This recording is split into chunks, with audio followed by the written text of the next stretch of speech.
ನಾನು ನಿಮ್ಮ ಹಾರ್ಮೋನ್ ವೈದ್ಯ ಡಾಕ್ಟರ್ ಶ್ಯಾಮ್ ಸುಂದರ್ CM. ಇಂದು ವಿಶ್ವ ಮಧುಮೇಹ ದಿನಾಚರಣೆ, ಅಂದರೆ ವರ್ಲ್ಡ್ ಡಯಾಬಿಟಿಸ್ ಡೇ. ಈ ವರ್ಲ್ಡ್ ಡಯಾಬಿಟಿಸ್ ಡೇ ದಿನ ನಾವು ಮಧುಮೇಹ ಅಥವಾ ಡಯಾಬಿಟಿಸ್ ಬಗ್ಗೆ ಒಂದು ಜಾಗೃತಿ ಮೂಡಿಸೋ ಹಂತಕ್ಕೆ ಒಂದು ಸಣ್ಣ ಪ್ರಯತ್ನ ಮಾಡ್ತಿದ್ದೀವಿ. ನಾವೆಲ್ಲರೂ ಬೆಳಿಗ್ಗೆ ಎದ್ದ ತಕ್ಷಣ ಕರಾಗ್ರೆ ವಸತಿ ಲಕ್ಷ್ಮಿ ಅಂತ ಹೇಳಿ ಕೈನ ನೋಡ್ಕೊತೀವಿ, ನಮಸ್ಕಾರ ಮಾಡ್ಕೊಳ್ತೀವಿ. ಈ ಡಯಾಬಿಟಿಸ್ ಅಥವಾ ಮಧುಮೇಹ ಇರತಕ್ಕಂಥವ್ರಿಗೆ ಒಂದು ಇಂಪಾರ್ಟೆಂಟ್ ಸಲಹೆ ಏನಪ್ಪ ಅಂತಂದರೆ, ಡೈಲಿ ರಾತ್ರಿ ಮಲಗೋ ಮುಂಚೆ ನಿಮ್ಮ ಪಾದಗಳನ್ನು ನೋಡಿಕೊಂಡು ಮಲ್ಕೋಬೇಕು.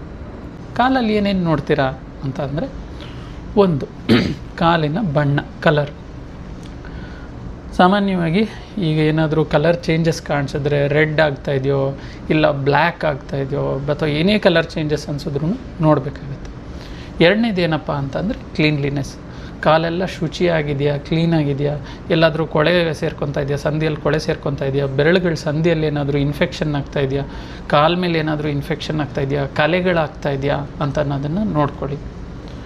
ಮೂರನೇದೇನಪ್ಪ ಅಂತಂದರೆ ಕಟ್ಸ್.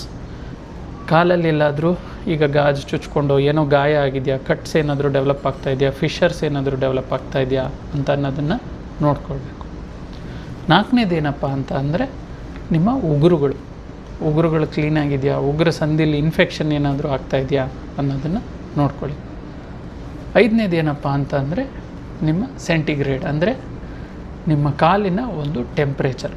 ಕಾಲು ಒಂದು ಕಾಲು ತುಂಬ ಬಿಸಿಯಾಗಿರ್ತಕ್ಕಂಥದ್ದು ಅಥವಾ ಇನ್ನೊಂದು ಕಾಲು ತುಂಬ ತಣ್ಣಗಾಗಿ ಹೋಗಿರ್ತಕ್ಕಂಥದ್ದು, ಎರಡೂ ಅಬ್ನಾರ್ಮಲ್ಲೇ. ತುಂಬ ಬಿಸಿಯಾಗಿದ್ದರೆ ಅಲ್ಲಿ ಇನ್ಫೆಕ್ಷನ್ ಏನೋ ಆಗ್ತಾಯಿದೆ ಅನ್ನೋ ಸೂಚನೆ.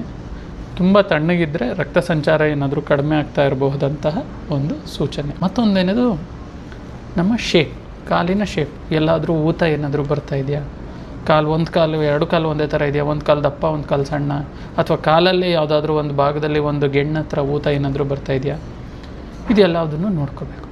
ಯಾವುದೇ ಒಂದು ಸಣ್ಣ ಚೇಂಜಸ್ ಕಾಣಿಸಿದ್ರೂ ತಕ್ಷಣವೇ ನಿಮ್ಮ ಹತ್ತಿರ ವೈದ್ಯರನ್ನು ಸಂಪರ್ಕ ಮಾಡೋದು ಮರಿಬೇಡಿ.